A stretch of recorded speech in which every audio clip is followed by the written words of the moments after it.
Gandang araw, Pilipinas! Namaskar, India! May chika na naman ako sa inyo, guys. Pero please lang, parang awa nyo na. Pakikalma ang mga daliri at nanonood siya yung ichichika ko sa inyo. Ngayong araw nga, guys, ay aalis kami para ipa-experience kala mami yung 5-star na restaurant dito sa aming probinsya. Kung matagal ka na nga nakapalo sa amin, kilalang kilala mo si Aditya at yung mga biyanan ko, lagi yan nag-aaway pagdating sa mga social at mga gastusin. Ang mga biyanan ko kasi guys ay sobrang, alam niyo na, dahil nga 'di ba kayo na nagko-comment, hindi naman talaga kami mayaman guys. Kami ay pare-parehas lang naghanap buhay, nagtrabaho para magkaroon ng mga bagay na meron kami. So, hindi nga sila sanay sa mga pasosyal-sosyal, ganyan, or sa mamahaling restaurant.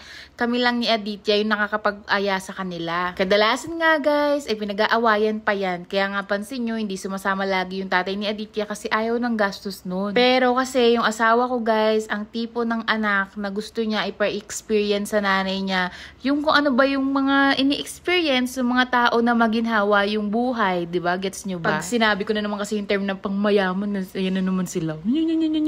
So ayun nga, gusto ni Aditya na ma-experience yun. At pansin na pansin nyo naman yun.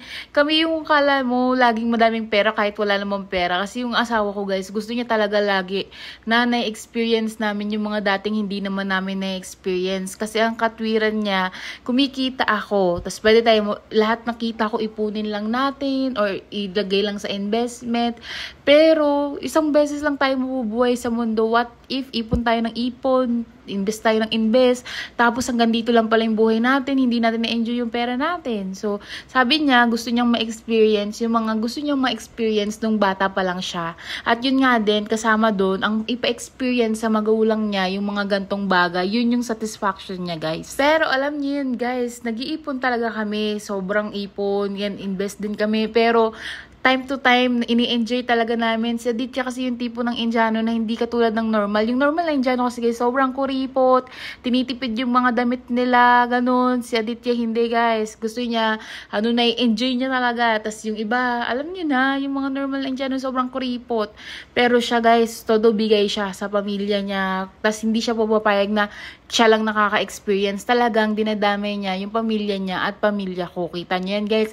Ngayon nga mag-a-abroad kami. This time, dahil kaya niya naman, isasama niya ang nanay at kuya niya. Ganun siya kabuting anak guys. Kaya proud na proud ako dyan sa asawa ko. Kaya dead masabashers, alam naman ng Diyos yan na kami ay guminhawa ang buhay pero hindi yumabang. Kami ay nag-share, kami ay, alam niyo yun, inuuna ang pamilya bago yung yabang na sinasabi nila. So, dead masabashers. Bleh. So, andito na nga kami guys sa may Radisson Blu. Dito kami palagi kumakain ni Aditya. Alam niyo yun, kasi favorite ko yung roasted chicken nila dito. Tapos, sila mami, tinatanong namin sila kung anong gusto nilang kainin dito. Meron kasing Indian buffet dito, ganyan. Alam mo ba sabi ng biyanan ko guys, kung anong kakainin ni Elena, yun ang kakainin ko. Dahil kung ano yung nagugustuhan niya, nagugustuhin ko din. So, sabi ko sa kanya, kinakain ko dito roasted chicken. So, sabi niya, yun din kakainin ko. Yung roasted chicken na may mashed potato guys. Tapos may mga steamed vegetable, di ba? Sobrang tabang nun para sa mga Indian palate. Pero nagustuhan ng biyanan ko. Dahil alam niyo na guys, na pag kinain ko, masarap, ganun. Ganun ka kagaling, Elena. So, ito nga guys, pagdating namin dito, si mami talaga nahihiya siya guys. Kasi feeling niya ang mahal-mahal.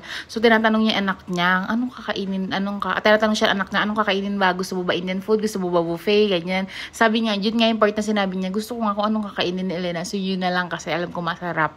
Tapos guys, alam ko naman yung anak ko nagwawala to. So, dinala ko na yung coloring books niya. Ako nag-drawing niyan guys. Ang galing ko mag-drawing, di ba, kumpara sa tatay niya. Tapos nga pala guys, mapapansin nyo na nakamay yung biyanan ko pag kumain. Kasi syempre guys, hindi naman sila sanay na magkutsara tinidor. At the same time, hawak-hawak niya si Api. Hindi naman siya si Elena na, di ba sanay naman tayo nakakutsara, ganyan, kahit may hawak na bata. Siya hindi guys. So sabi ko, carry lang yan mami kasi kahit yung mga, pag kumakain talaga Indian food guys, ang dami ko na napuntahan na 5-star restaurant dito. Pag basta Indian food, nagkakamay sila. Walang nagtitinidor. Tapos ititinidor yung roti. Wala guys. So normal lang sa kanila nakakamay. Kahit nasa mamahaling restaurant. Ay, hindi pala. Sa medyo mamahaling restaurant. Ganun guys. यहाँ पे एकदम ना बहुत ayan nga guys, kami ni Mami ay binubwisit si Ado dahil tawang-tawa kami sa kanya dahil nandidiri siya sa kapatid niya dahil sa laway. So ito na nga yung chika ko guys. Ako yung na-stress sa kapitbahay namin. Ito hindi ko alam to. Yung kapitbahay namin na to guys, nung isang araw, parang mga 1 week or 2 weeks ago, hindi ko na chika sa inyo dahil niregla nga ako. So pinapunta niya ako sa loob ng bahay niya. So parang 3 hours ako dun guys. Ayaw niya ako pa uwiin. Sabi ako lalabas na ako ganun. Tapos chika siya ng chika. Tapos simple ako kumukuha lang siya ng mga information about sa pamilya namin. Wala naman siya makikita sa akin kasi hindi mo ako marunong mag-Hindi na fully, pero nakakaintindi ako. Tapos hindi naman siya marunong mag-English. So yung usap namin, ako lang nakakaintindi sa kanya. Tapos konti-konti lang salita ko na word sa kanya. Tapos alam nyo ba guys, huwag nyo na i-comment kasi nanonood siya ng video namin. Comment nyo na lang na, nagets ko na. Ganyan talaga yung mga kapitbahay. Tapos guys, alam nyo ba, nung pumunta ako sa bahay nila, kasi si Ado nakikipaglaro sa mga anak niya. Nilabasan niya ako ng baril guys. Tapos toong baril guys ha. Tapos pinapakita niya lang guys, chika-chika. Tapos tinur niya ako sa bahay nila. Tapos tinatago niya pa nga yung CR niya. Ayun pala guys, yung CR niya ay duplicate copy ng CR namin dito sa kwarto ko. So, ganun siya panay. Fan ng aking vlog. Kasi parehas kami ng, as in guys, kopyang-kopya. Talagang kala mo pag binuksan mo na sa loob ka ng bahay ng CR ko, ganun yung itsura. Kaya pala guys, ako inilibot niya sa buong bahay. Tapos yung CR lang na yun, hindi niya pinakita sa akin. Tapos pinilit lang siya ng anak niya na ipakita sa akin. Kaya pala, sabi ko, gets. Ayun niya ipakita na magkaparehas kami. Tapos ito nga guys, makalipas ng ilang araw, marang mahigit 1 linggo guys, siya naman pumunta sa bahay namin. Tapos nakipag-chikahan siya sa biyanan ko sa taas. Ako naman, nanonood kami, di ba? Sa exam pag 6 to 8 p.m. nanonood kami nila Ado sa baba. So, umakyat sila. So, pinabayaan ko lang, guys. Tapos, nung araw na yun, bumaba siya, umalis siya. Pag alis niya yung biyanan ko, mainit ulo, guys. Galit siya talaga. Hindi ko naman iniintindi yung biyanan ko kasi, alam mo na, baka chika-chika lang. Hindi naman yung galit na galit. Parang halata, kasi ako malakas ako makaramdam kung galit. Basta may sinasabi siya. Hindi ko iniintindi kasi baka chika lang naman ng kapitbahay. So, deadma lang ako. Tapos, guys, yung araw, chinika sa akin ni Adi, uminit ulo ko, guys. Alam nyo ba, ang sabi pala nung babae na yun, nung nagpapunta sa akin sa bahay niya, sabi daw sa biyanan ko, yung yung manugang mo, yung sinusuot niya. Kakabash ko lang sa social media about dito, di ba? So, eto nga guys, sabi niya, yung manugang mo, kung ano gusto, yun sinusuot. Sabi ng biyanan ko, hayaan mo siya kasi ganyan naman sa Pilipinas. Ba't mo ipipilit yung, normal lang sa kanila yan. Tsaka wala lang naman sa akin yan. Tapos guys, yung babae, alam niyo sagot sa biyanan ko, bakit? Nasa India siya Ganun siya. Sabi na ng biyanan ko, bakit? Pagka, pumunta ka ng Delhi, pumunta ka Mumbai, yung mga babae doon, mas malala pa sa kanya. Tapos, dinuktungan pa daw nung kapitbahay namin. Masungit siya, Kaya takot ka sa kanya. Sabi ganun sa biyanan ko, guys. Takot daw yung biyanan ko sa akin. So, yung biyanan ko, guys, syempre, kahit sinong biyanan, magugulantang Ang sinasabi mong takot ako. Hindi siya takot sa akin. Hindi naman takot yung biyanan ko sa akin, guys. Kaya lang, guys, sobrang, di ba nakapunta na siya ng Pilipinas. So, alam niyo naman yun sa mga vlog ko, open-minded na siya. Ang inaano ng biyanan ko, etong babae na to, ay mahilig magkwento-kwento sa lahat ng kapitbahay. Siguro, ang kwento sa buong society namin, guys, lahat ng kapitbahay namin. Ay, nako, ang kwento siguro ay masungit ako, tapos takot yung biyanan ko. Siguro ganun na sila tumingin sa amin. Kasi yun pala yung pinagkakalat niya, guys. Alam nyo, guys, dito, ako sabi ko, baka isipin ni Mami, may sinabi ako nang pumunta ako doon. Kaya kinlear ko agad sa biyanan ko ngayong araw din, guys. Nung narinig ko kay Aditya yun, pinaklear ko agad kay Aditya na, sabi mo sa mama mo, wala akong sinabi nung nagpunta ako doon Kasi baka, di ba nagpunta nga ako doon yung nakaraang linggo. So baka isipin ni Mami, may sinabi ako, kaya sinasabi niya na takot siya sa akin. So sabi ko kay Mami, kinausap ko talaga siya. Sabi niya, hindi, kilala kita. Di mo sasabihin yun. Sabi niya. Pero yung chismis niya, guys, na masungit ako. Totoo naman talaga, masungit talaga ako, guys. Hindi ako, hindi, alam niyo naman yan. Sa vlog pa lang, sinasabi ko na. Siguro naririnig niya lagi ako, sinisigawan ko yung anak ko.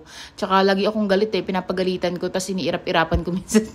Minsan yung asawa ko. Syempre, hindi niya magawa sa asawa niya yun. At sila, alam niyo na, pinagkasundo lang sila. Hindi naman sa love marriage. Kasi kami, di love marriage, kaya naiirap-irapan ko siya. O, tingin kay Afi. Wag sa kuya. Wag isum. Kay Afi tingin. So, ayun guys. Hindi na ako naulit po lumabas. Alam niyo ba, hindi na ako lumalabas dahil doon. Ayoko pumunta sa bahay niya. Dahil natakot na nga ako, nilabasan niya ako ng baril. Tapos lalo na ngayon, na chinichika niya pala sa lahat ng kapitbahay namin na masungit daw ako. Totoo naman yung masungit ako. Pero yung part na yung biyanan ko, takot sa akin. Gagawan niya pa kami ng kwento. Porkit di sila close ng biyanan niya. Kasi andyan yung biyanan niya sa bahay nila, guys Siguro lagi siya pinapagalitan. Gusto niya, ganun din mangyari sa akin. Yung sisitayin ako palagi ng biyanan ko. Hindi nga ako sinisita na ito, guys. Yan, supportive sa sa akin yan. Minsan nga, sinesend ko yan ng picture ko, yung mga nakashort ako sa Pinas. Sa kanya ko lang sinesend, pinipm ko sa kanya, hindi ko sinesend sa GC. Sabi niya, ang ganda talaga, mas bagay sa'yo yung ganyan kasi nakakurti ka. Minsan guys, nakakurti ako. Naalala niyo, nag-vlog ako, nagkurti ako. Pinahubad niya sa akin yun, ayaw niya isuot ko yun kasi di daw maganda, sabi niya sa akin. At ito nga guys, pagkatapos pala namin kumain, ay si Mami, alam niyo, sobrang na siya, pasyonera. Alam niyo bakit? Sabi niya, gusto kong bumili ng kurti, bago. Tinanong namin siya, bakit? Pupunta lang tayo Bangkok, kakabili mo lang. Pati yung tatay ni Aditya, tinatanong, bakit ka bibili ka na naman? Sabi niya, hindi pwedeng pare-pare suot ko. Nung nagpunta ako sa Pilipinas, nakapag-picture na ako dun sa mga kurti ko. Kailangan... Parang guys, nahahawa na siya sa akin. Pag nagta-travel ako guys, napapansin niyo, bumibili rin ako ng damit. Ganun din siya. Ayaw niyang paulit-ulit yung suot. Kaya sabi niya sa anak niya, ay bibili tayo ng kurti. Kasi, nakaramdam niyan guys. Kasi, nakaramdam niya na may bagong client yung anak niya at mauuto niya. Dahil charis, hindi niya kailangan utuin yung anak niya. Ay, kusa naman yan. Siya lang minsan eh. Minsan nga gusto namin yan, binibili namin siya ng branded na kurti guys. Wala na, dala na. Dito kami pumunta sa, lang yung simple lang na department store, ganyan guys. Para hindi ganun kamahal. Kasi ayaw niya bumili ng kurti pagka may git 3,000. Gusto niya yung lang, mura lang guys. Ganun pa rin siya. Alam niyo, yung matipid pa rin siya, pero mahilig na nga siya mag-shopping ng mga damit. At ayaw niya, ang cute ni Api, di ba? Oh, kaya Api tingin. At ayun guys, nakabili siya ng 2 or 3. Tapos bumili rin ako ng clutcher. Alam yung clutcher, tawag niya dun clutcher. Yung chuk-chuk, yung sa buhok guys, nahihilig kaming 2. So every time bibili ako noon, binibili ko rin siya kasi nga, twinning kami, tapos pila-pil niya yung buhok niya. Alam niyo guys, panay nga yan hirit sa akin eh. Yung buhok niya daw humaba na kulot-kulot na. So ko sasama na kanta sa Pilipinas. Gusto niya guys, ipa-straight ulit yung Nawili siya guys. Tapos guys, ito na naman yung pagmamahal nila sa mangga ng anak niya. Si Aditya at yung mama niya guys, ay sobra-sobrang pagmamahal sa mangga. Ang bilihan ng mangga niyan, mahina 5 kilo. Yung kahit nasa gitna kami ng kalsada, may nakita mangga, uy, bili tayo mangga. Ganun silang klaseng tao guys. Yung minsan pagod na pagod ka na, gusto mo na magpahinga, ipapahinto pa talaga nila yan para kabili lang sila ng mangga. So that's it. Hindi ko pa nakompleto yung part 8 guys kasi hindi pa nagre-reply yung babae. May chichika ako sa inyo next time.